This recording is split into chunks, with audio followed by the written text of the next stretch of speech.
प्रिय छात्र छात्राओं, मॉडर्न स्टडी सेंटर के हिंदी वर्ग में आप लोगों का हार्दिक स्वागत है। मैं जनार्दन चौधरी, अध्यक्ष हिंदी विभाग के SR कॉलेज रायरंजन, आप लोगों के बीच हिंदी प्राध्यापक के रूप में अपना व्याख्यान प्रस्तुत करने जा रहा हूं। तो आज का पाठ रहेगा तुमुल कोलाहल कलह में। इस पाठ को शुरू करने से पहले थोड़ा सा पाठकार का नाम आपको जानना होगा, क्योंकि आपके पाठ्यक्रम में है। पाठकार का मतलब यह चूंकि कविता है तो कविता लिखने वाले कवि ही होंगे, तो ऐसी परिस्थिति में पाठकार के रूप में, रचनाकार के रूप में जयशंकर प्रसाद मानेंगे, कवि हैं। ये छायावाद के बड़े कवि हुए। तो तुमुल कोलाहल कलह के कवि का नाम जयशंकर प्रसाद, जिनके विषय में हम आप थोड़ी चर्चा कर लें। इनका जन्म 1889 माघ शुक्ल 10वीं संवत 1946 संवत कर रहे हैं, ईस्वी सन में 1889 होगा। संवत और ईस्वी सन में अंतर होता है 57 वर्षों का। 57 वर्ष संवत आगे चलता है। तो आपने जान लिया कि जयशंकर प्रसाद का जन्म 1889 में हुआ और निधन 15 नवंबर 1937 में हुआ। ईस्वी है, यह भी ईस्वी है। तो 15 नवंबर 1937 को इनका निधन हुआ। इनके पिता का नाम देवी प्रसाद साहू और इनका जन्म हुआ था बनारस। ये देवी प्रसाद साहू बनारस के बड़े संभ्रांत परिवार के व्यापारी थे, बड़े धनवान थे। इनके पितामह शिवरत्न साहू, जो सुरती का व्यापार करने के कारण, तंबाकू का व्यापार, सुरती कहते हैं तंबाकू का व्यापार करने के कारण सुंघनी साहू के नाम से प्रसिद्ध थे। तो शिवरत्न साहू को सुंघनी साहू भी कहा जाता था, इसलिए कि ये सुंघनी का व्यापार करते थे। अर्थात सुंघनी का अर्थ होता है तंबाकू। तंबाकू के बड़े व्यापारी थे, बड़े धनवान। उस समय के बड़े व्यापारियों के रूप में इनका नाम आता था। इस तरह जयशंकर प्रसाद का जन्म एक धनवान व्यापारी परिवार में हुआ। पिता का नाम आपने देख लिया देवी प्रसाद साहू, और पितामह का नाम आपने देख लिया शिवरत्न साहू। इनकी शिक्षा विधिवत, जो नियमतः क्रमबद्धता के आधार पर, जिसको अंग्रेजी में आप रेगुलर एजुकेशन आप कहते हैं, मात्र 8वीं कक्षा तक हुई। इसके बाद इनके पढ़ने के लिए वैकल्पिक प्रबंध किया गया, अर्थात इन्होंने स्वाध्याय के आधार पर और फिर घर पर शिक्षक रखकर, घर पर शिक्षक रखने की बात तो उतनी सामने नहीं आ रही है, स्वाध्याय के बल पर इन्होंने संस्कृत, हिंदी, फारसी, उर्दू, अंग्रेजी इत्यादि की शिक्षा घर पर प्राप्त की। विशेष परिस्थिति आप देखेंगे, 12 वर्ष की अवस्था में पितृविहीन हो गए। मात्र 12 वर्ष के थे उसी समय इनके पिता का देहांत। ये 3-4 भाई थे। बड़े भाई 2 वर्ष बाद माता का भी निधन हो गया। परिवार में कलह की स्थिति उत्पन्न हो गई। ज्येष्ठ भ्राता शंभू रतन की भी मृत्यु हो गई। ज्येष्ठ भ्राता तो पिता के तरह इनको बड़ा दुलार प्यार करते थे, लेकिन ज्येष्ठ भ्राता शंभू रतन की भी मृत्यु हो गई। इस कारण इनके घर की पारिवारिक स्थिति और भी संकटमय हो गई। मृत्यु से संकट की स्थिति उत्पन्न हो गई, सभी उत्तरदायित्व प्रसाद जी के कंधों पर आ गया। अब आगे देख लीजिए इनकी काव्य रचनाएं। इन्होंने ब्रजभाषा में भी लिखा है और इन्होंने खड़ी बोली हिंदी में भी लिखा। ब्रजभाषा में चित्राधार, प्रेम पथिक इत्यादि को लिखा और फिर करुणालय, कारण कुसुम, महाराणा का महत्व, ये सब आपको पुराने ढंग से औतुकांत है, उस सब का उतना काव्यात्मक महत्व नहीं है। प्रसाद का जितना बड़ा सम्मान है, उस सम्मान की दृष्टि से देखा जाए तो इस सब का उतना महत्व नहीं है। महत्वपूर्ण कविता का दौर आरंभ होता है झरना, आंसू, लहर और कामायनी। कामायनी इनकी कविता का उत्कर्ष है, सबसे श्रेष्ठ कविता कामायनी, विश्व स्तर का यह एक महाकाव्य है। तो इस तरह आपने जान लिया कि प्रसाद के हिंदी की कविताओं में झरना, आंसू, लहर और कामायनी महत्वपूर्ण है। इसके अतिरिक्त जो कविताएं हैं वह या तो ब्रजभाषा की कविता है या फिर हिंदी की ही है तो अतुकांत है, उसका बहुत अधिक साहित्यिक महत्व नहीं है। लेकिन इन सबों का साहित्यिक महत्व बहुत अधिक है। यानी हिंदी की जो कविता है झरना, आंसू, लहर और कामायनी, खासकर कामायनी का बड़ा ही श्रेष्ठ साहित्यिक महत्व है। यह काव्य शास्त्रीय उत्कर्ष पर बहुत ही श्रेष्ठ दिखाई पड़ती है। प्रसाद जी अपने आप में एक पूर्ण साहित्यकार थे। इस कारण उन्होंने कविता के साथ साथ गद्य भी लिखा है। गद्य में नाटक, निबंध, उपन्यास, कहानी सब कुछ लिखा है।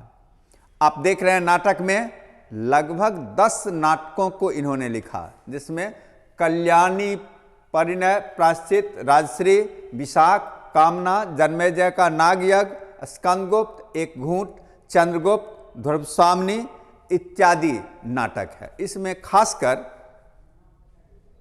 स्कंदगुप्त, चंद्रगुप्त और ध्रुवस्वामिनी बड़ा ही महत्वपूर्ण नाटक है। वैसे एक घूंट भी महत्वपूर्ण है।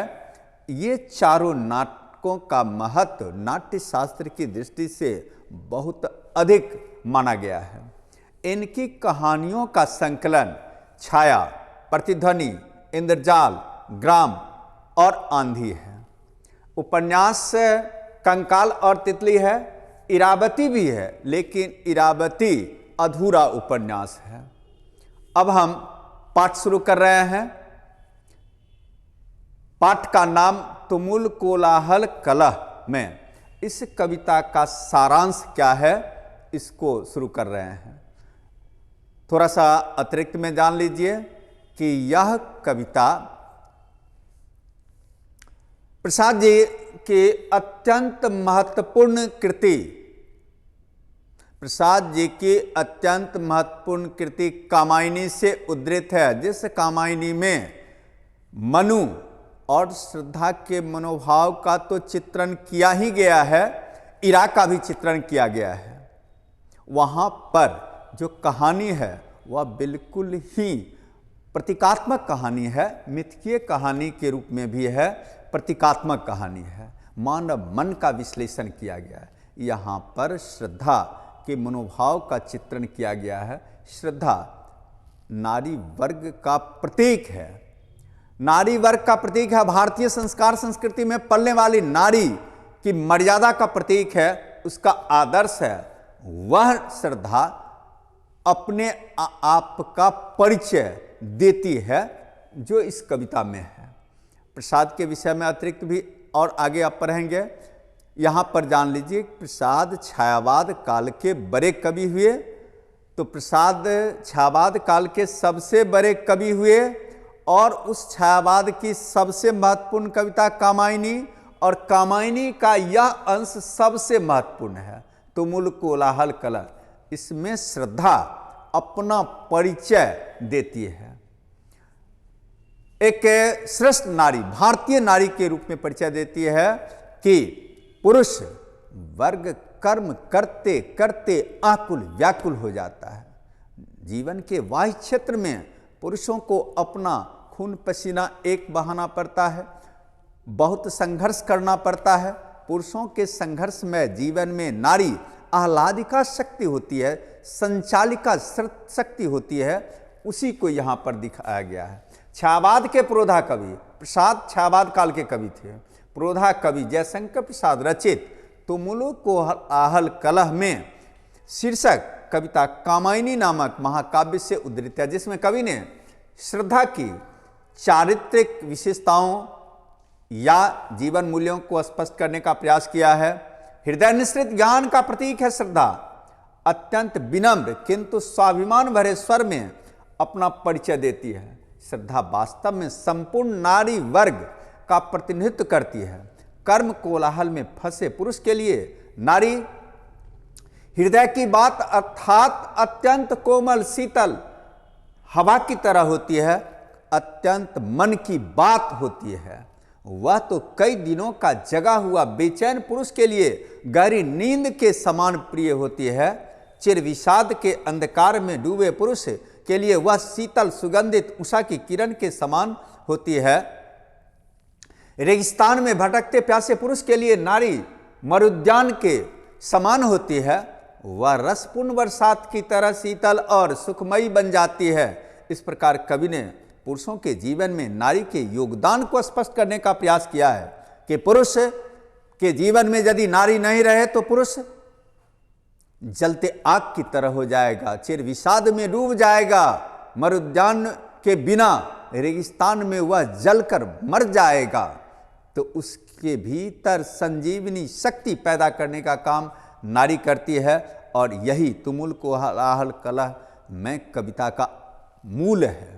नारी के योगदान को स्पष्ट करने का प्रयास किया है। नारी पुरुष की सुखदायी संचालिका वृत्ति होती है। वह तापहारी चरित्र के माध्यम से पुरुष को सुखी बनाने का काम करती है। कर्म संकुल पुरुष के लिए नारी आनंद स्वरूपा होती है। अब हम व्याख्या पर बात करेंगे। तो मूल कोलाहल कलह में की व्याख्या, ऊपर जो आपको इसका सारांश बताया गया है उसी बात को कवि ने यहाँ विविध रूपों में श्रद्धा की उक्ति के माध्यम से स्पष्ट करने का प्रयास किया है। तुमुल कोलाहल कला में मैं हृदय की बात रे मन, विकल होकर नित्य चंचल खोजती जब नींद के पल, चेतना थकसी रही तब मैं मलय की बात रे मन, चिर विषाद विलीन मन की इस व्यथा के तिमिर बन की, मैं उसासी ज्योति रेखा कुसुम विकसित प्रात रे मन। पूरे का सारांश यही है कि मनुष्य के व्यथित, पुरुष के व्यथित मन के लिए नारी आनंद स्वरूपा होती है, शीतलदायी शक्ति होती है। प्रस्तुत काव्यांश दिगंत भाग 2 में संकलित जयशंकर प्रसाद रचित तुमुल कोलाहल कलह में शीर्षक कविता से उद्धृत है। यह कविता उनकी सर्वाधिक महान महत्वपूर्ण रचना कामायनी नामक महाकाव्य से उद्धृत है। इसमें कवि ने श्रद्धा के जीवन चरित्र का वर्णन किया है। श्रद्धा का जीवन मूल्य संपूर्ण भारतीय नारी का चरित्र है। श्रद्धा अर्थात नारी वर्ग कर्म कोलाहल में फंसे पुरुषों के लिए हृदय की बात अर्थात सुखदायी अनुभूति होती है। कई दिनों का जगा बेचैन पुरुष जब पल भर की नींद के लिए भी व्याकुल रहता है, उस समय श्रद्धा अर्थात नारी गहरी नींद लाने वाली मलय बात बन जाती है। दुख विषाद के अंधकार में डूबे मन के लिए वह उषा की ज्योति रेखा या कुसुमित प्रभात सी बन जाती है। इस प्रकार नारी नर के लिए आह्लादिका वृत्ति होती है। अब यहाँ पर है, जहाँ मरु ज्वाला धधकती उन्हीं जीवन घाटियों की, मैं सरस बरसात रे मन, पवन की प्राचीर में रुक, जला जीवन जा रहा झुक, इस झुलसते विश्ववन की, मैं किसुम ऋतु रात रे मन। चिर निराशा नीरधर से प्रतिछायत अश्रु सर में, मधुप मुखर मरंद मुकुलित, मैं सजल बर जल जात रे मन। प्रस्तुत काव्यांश जैसे ऊपर लिखा गया उसी तरह यहाँ भी लिखा जाएगा। प्रस्तुत काव्यांश दिगंत भाग 2 में संकलित जयशंकर प्रसाद रचित तुमुल कोलाहल कलह में शीर्षक कविता से उद्धृत है। यह कविता कामायनी नामक महाकाव्य से उद्धृत है। इसमें कवि ने नारी वर्ग का प्रतिनिधित्व करने वाली श्रद्धा की चारित्रिक विशेषताओं का वर्णन किया है। श्रद्धा पुरुष के जीवन में सुख शांति लेकर प्रवेश करती है।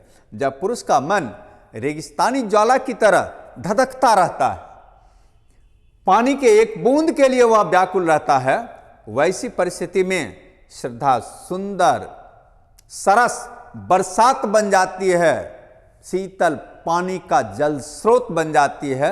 लू के बवंडर में झुलसते जीवन के लिए नारी बसंत निशा होती है। बसंत निशा का मतलब हुआ बसंत काल की रात। एक तो बसंत काल का दिन भी बड़ा सुंदर होता है और उसकी रात तो और सुंदर होती है। निराशा के बादल से प्रतिच्छायित अश्रुसर में नारी सुंदर फूलों पर गुंजित भ्रमर होती है। इस तरह आपने देख लिया कि पूरी कविता में कवि ने नारी के योगदान को स्पष्ट करने का प्रयास किया है। पुरुषों की सफलता में, पुरुषों के जीवन के सुख शांति में नारी का बड़ा योगदान होता है। नारी नहीं रहे तो पुरुष अपने ही कर्म के ज्वाला में जलकर समाप्त हो जाएगा, वह अपनी पहचान नहीं बना पाएगा सुख चैन में। तो पुरुषों के सुख चैन का नाम नारी है। इस तरह आपने इस कविता को देख लिया। अब दूसरे व्याख्यान में धन्यवाद।